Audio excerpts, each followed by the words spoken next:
favors. We are ready to tip off. Are you? Let's do this. Good morning. Welcome to Tip Off. We'll do the NBA 5 like we always do. Then we'll look at Rudy Gobert and some really positive signs for the Jazz defensively. It's all coming up on today's edition, January 5th of Tip Off. Pow. Good morning.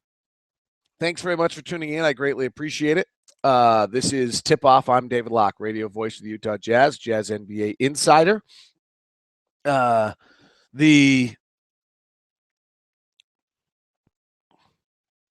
recorder had not started, so the audio people will not get that cute little intro and the bump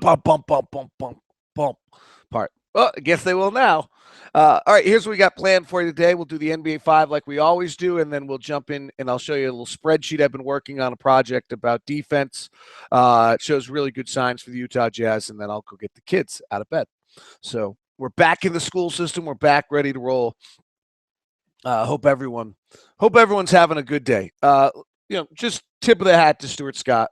Changed the business, paralleling the time in which I came into the business. I was really struck yesterday. I knew Stuart a little bit. I mean, I think I'd walk by him. I think he'd know who I was, but maybe not, right? Like, so we don't have a close friendship. But I was really, really struck yesterday. That's a contemporary mind. He broke into ESPN2 in 93. I started with my first radio show in 92. He's 49. I'm 44. I'm just sharing that. I don't want to make that's not what this is about, but he changed the business. Without Stuart Scott, there's probably not Bill Simmons. Without Stuart Scott, there's not every African American that's come afterwards that's been given a platform. I mean, he was really a groundbreaker in that sense, but I think he was a larger groundbreaker in the sense of that fun could be a part of journalism. That in the guy having a good time in the corner of the bar with his buddies while watching a game, booyah, is a part of the lexicon that can be journalism also. And to me, that's what he did. But he also was a great journalist, which I think is equally as important, that he proved that he could be a journalist and still do that. He got people out of typecasting. It's great. So thank you. Sad. Brian Burwell, we lost too during the holidays and before when I don't think I was doing shows. And he's another great one. On my Facebook, if you follow me at David Locke or Locked on Sports, I put up a little thing about how they could inspire us a little bit, but also how with some links to articles that are worth reading. They're good. These are two people that we can learn from and how to live and some things to do. So, that's it. On that note, let's start off with the NBA 5. This is Dante Exum, and you are Locked on Jazz. A few notes on the NBA 5. Cleveland Cavaliers are in a world of hurt. If you start running the numbers on the Cavaliers without LeBron James, it's ugly. They are the 28th ranked team overall in the NBA. They are the 29th ranked defense. Only the Lakers are worse. They are the 23rd ranked offense. It's an eye opener, frankly, to how as good as we think Kyrie Irving and Kevin Love are, that without LeBron James, they've really had a hard time this year. That's the only area where maybe the LeBron out for a few weeks can be a positive, and that is that these guys have got to learn how to play in some capacity when LeBron's around and not around. Kevin Love's dropped 30 now in both the last two losses, so maybe that'll get them going. Has anyone begun to follow we knew this was coming, but Indiana comes in tonight.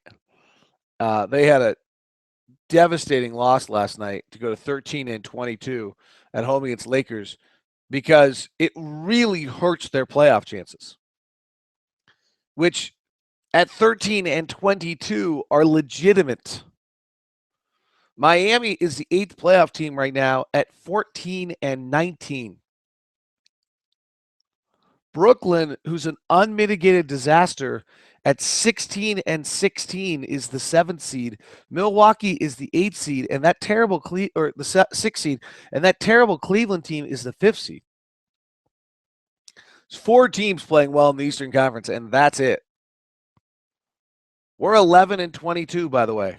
We would like be in the playoff race in the Eastern Conference, not to mention the fact that we are, 6-10 when playing the Eastern Conference so far this year. It's remarkable, I guess.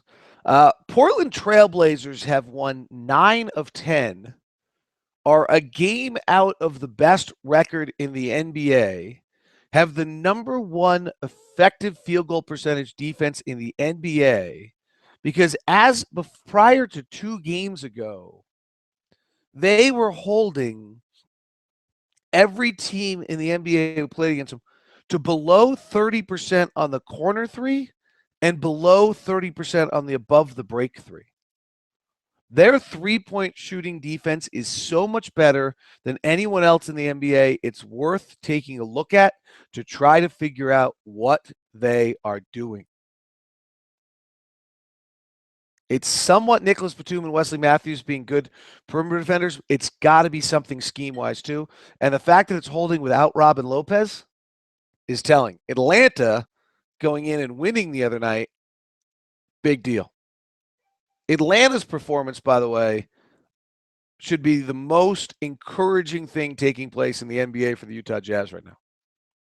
If Atlanta, with a relatively starless group, is really this good playing this system, then this is the first full integration of the Spurs system on another team. We're the third. Maybe there's somebody else out there you're going to tell me has tried to do it as much coaching-wise as Mike Budenholzer and Quinn Snyder doing. I don't think so. And if Atlanta is winning with this group at this rate, then maybe there is something to it that is different than what everybody else is doing that is better. We'll see. Just a quick thought. That, my friends, is your NBA 5. Hi, this is Trevor Booker. I want to hear from you. Call 801-200-3738 and ask me a question. That is 801-200-3738 to ask me a question. And if you could, I need some new questions for Ron Boone. In the first time out of the second quarter every night, we come out with a question for Ron, and I'm running short. So 801-200-3738. Ask a question to the player. Ask a question for Ron Boone. Would love to get those on the air for you. 801-200-3738. Love to get those for you. I have some great questions from Ron from earlier this year. They're just not as pertinent as they once were, so feel free. Jazz injuries are real. No Enes Kanter, no Alec Burks, no Rodney Hood, no Patrick Christopher tonight. And this is going to catch up with the Jazz. The Alec Burks injury is really going to be tough on the Jazz. And wins are going to be super, super hard to come by. It's a bummer because this team is making such great progress, and we're going to have to try to keep our mindset of understanding that. But I really think we're 12-22 after. I think getting another 12 is going to be really hard. Our last 3 wins are Philadelphia, Minnesota, and Minnesota. So before we've played really well against the Clippers and the Hawks, we just have a brutal 4-game stretch coming up here. After Indiana night, we play Chicago, the Thunder, the Rockets, and then the Warriors, with the Lakers following that, and then back out to see on the road for San Antonio, Cleveland, Milwaukee, and then it tempers down a little bit before Murderers Row again of Clippers, Warriors, Blazers, Grizzlies, Suns. So there's going to be some losing streaks in here. This is too much to ask, and we talked about it the other day with Rodney Hood. But just be aware of that it's we're playing much better. It's going to be tough. I read the comment from Trey Murray's agent. Disappoints me. I know exactly what he's talking about. I don't think it does anybody any value of me to go tit for tat with here's what I said. Is it reasonable? Is it not? I felt pretty comfortable about it. The only thing I got probably, there's an ongoing debate that I have every day as a broadcaster that when I'm talking about a player, am I doing one of three things? Am I broadcasting to you, the fan, trying to give you a perspective and an understanding of where that player sits in our situation, what their skills are, very honest, kind of. Two, am I broadcasting to their parents? Touré's raised by really wonderful people. His dad, I believe, works at the airport as a baggage claim guy in Houston. They've really been, Touré's been battling, trying to make himself a name in the NBA. So then if I say, hey, I think it's going to be hard for him because of these various skill issues, and his dad's listening, that's someone's son. Or third, should I be a mouthpiece for the organization where everybody is awesome all the time? And that last one doesn't do anyone any good. It frankly doesn't do the organization any good, because then you have a false sense of who the players are if I actually influence opinion. And so, or maybe I should. Maybe there's plenty of guys in my business who do that. So, that's the ongoing debate. Clearly, I was doing the first, which was informing you of his game, where it fit in to the roster, where it was had strengths, where it had weaknesses, what the difficulty was going to be, and it wasn't well received. Frankly, it's not anything that I would have said just to anyone, to Ray, to his agent in person either. So, but I'm disappointed that there's a feeling that somehow that I was non-supportive. I think the bottom line on all of this is I should be supportive of all of our players at all times. You can discuss the struggles or the difficulties and still be supportive, but that wasn't how it was felt, so that's disappointing to me. Let's move on. And, Touré's a nice kid. I had some nice conversations about Wichita State, about the evolving into the game, about going from being a college star to being a NBA. And this, it's a bummer. Right? Like a human being got cut. That's a crappy last 36 hours. You're in the D League. You get flown to Minnesota. You play 1 minute. You come back. You get cut. Sucks. So, hopefully he can click in. And there's plenty of teams that play in a style that will match him. This one didn't work. All right. Rudy Gobert was unbelievable the other night. I mean, truly unbelievable. 11 points, 5 rebounds, 5 assists in the third quarter. And in a game in which, the Jazz players were better than Minnesota's players at almost every position, at almost every moment. And it allows you to have a pretty good game. Right? Jeremy Evans came off the bench, played really, really well. I don't know who was guarding him at the time. I'd have to go back and look, but I remember looking at them and going, Jeremy's better than that guy. And that helps tremendously. Rudy Gobert is much better than Gorgui Dieng. I'm not sure I think Gorgui Dieng is very good, but I see him against Rudy Gobert. Not a lot of guys do. But Rudy Gobert's doing special stuff. He is the number 1 rim protector on StatsView going into that game against Minnesota. I haven't checked it yet today. There are 2 things in this league that are nearly impossible to find. One, for lack of a better term, is actually I will not use basketball vernacular and slant and somewhat swear. It's not worth it. But it's the stud. I was going to use the B word. I was kind of feel like that's what it is. Right? It's the stud. It's the superstar. It's the guy that when it's 92-92 with 5 minutes left, you're going to win. Because you've got him. There's 5 of them, right? They're the guy that the minute they're on your roster, you're winning 50 games, right? So, don't get them confused with Kevin Love or maybe even Kyrie Irving. Those are really, really good players. They're hard to find too. But I'm talking about the guy that means the minute he's on your roster, you win 50 games. That guy's really hard to find. And then you surround him, you can win 60. Those are special birds. The second thing that's almost impossible to find in this league is a true 7+ foot rim protector who plays hard. You can find them. They got to play hard. Rudy's that guy. It's a really, really special, major franchise piece for the Utah Jazz moving forward. A lot of work to do. Right? I think Dennis Lindsay said it really well. He's clicking at like an 80% professionalism right now. Okay, so get up to 100. You're young still. Continue, but his work ethic, his desire is very high. He's not one of these guys like Dante, who I think is trying to realize how great he can be. I think he actually has always thought he's this great, which is maybe at times actually been a hindrance. But we'll see. But it's fabulous. It's a huge, huge piece to what's going on in this organization. It leads me to sharing with you, and I don't think this is just Rudy, actually, because let me give you a little note here that I think is of interest that is important. For the year,